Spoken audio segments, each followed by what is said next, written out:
Today we're going to be talking about love spells. Love spells are one of the most craziest topic between practitioners in these Facebook groups and online as well.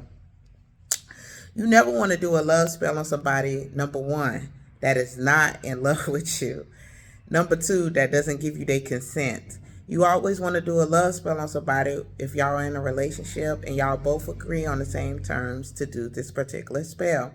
Because things can get crazy, it can go haywire, and you might not get the results that you're looking for. Because I have a story I need to tell on why you should never do love spells on somebody without their consent. Stay tuned for part two.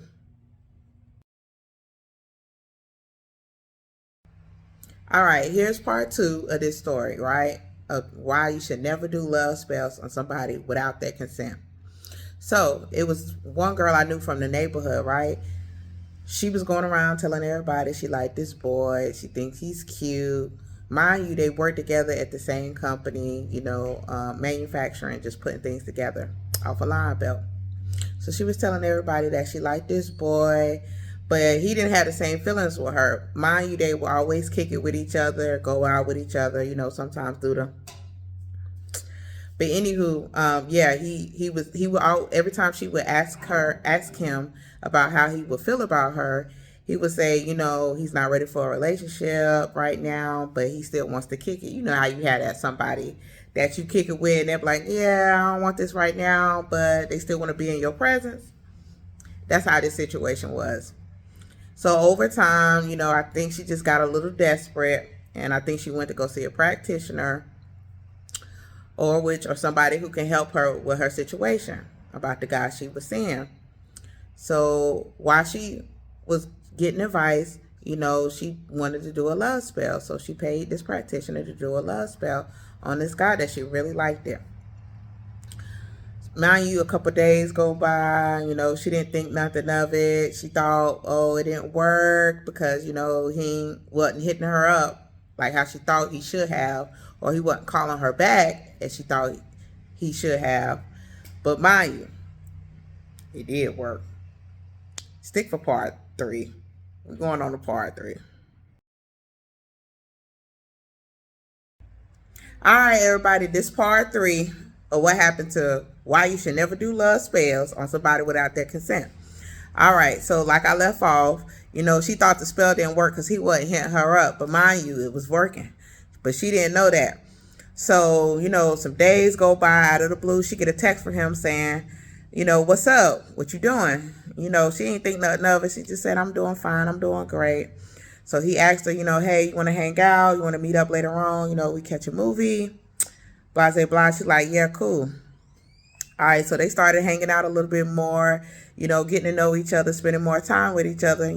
Of course she wanted that, but then she didn't think nothing of it because, she had forgot about the love spell that she did on him, right? So, mind you, some days go by and she was talking to this coworker at the job, right? This was a different dude. This was a whole nother dude who she didn't like. It was just somebody at the job. So she was just talking to this other dude, talking about work, getting instructions on how to do this, particular line belt at the time. So mind you, the dude that she liked it, he came up to her and he pulled her to the side. He was like, yo, why are you talking to such and such? You know this dude? And she's like, no. I just needed some help with my job. I just had to ask him a question. He was like, you better not be in his face no time soon because, if you keep being in his face, we might have problems. So, she laughed it off like most girls do, especially when they getting attention from somebody that they like. They ain't really thinking too much about it. But that's when she went wrong because if somebody show you them red flags the first time, I think you need to pay attention.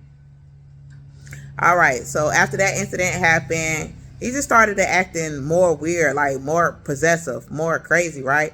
So mind you, she in the house with her child, she's getting ready for work and she's about to leave out the door.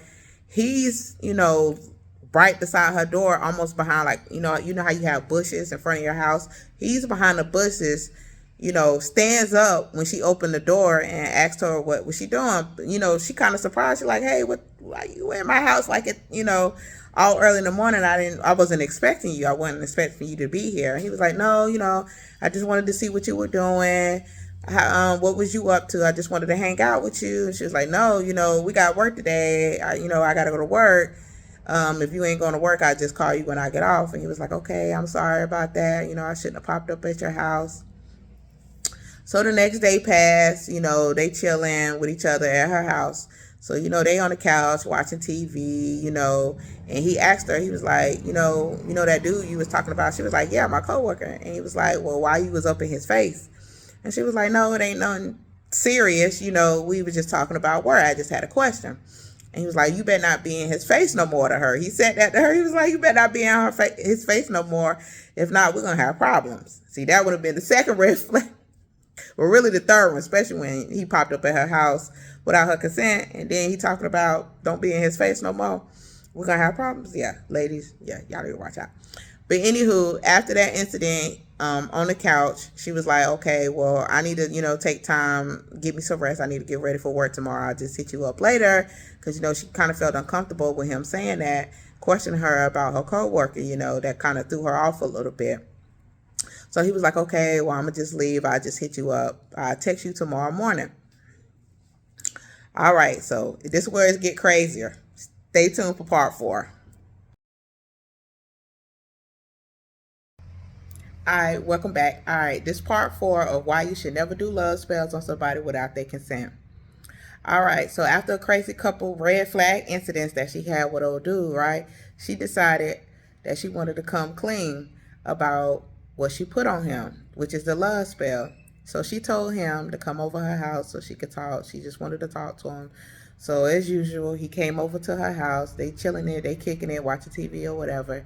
And she told him, hey, the reason why you been acting like this, is because I did a love spell on you. Mind you, he didn't know what was going on. He just thought, oh, I really like this girl. I really want to kick it with her. He didn't think nothing of it. But it clicked in his mind why he was acting like that. So I guess he was like, oh, hell no type and he pulled out his gun and he, a couple times right there in the house, that lady. And she had 2 kids under the age of 5.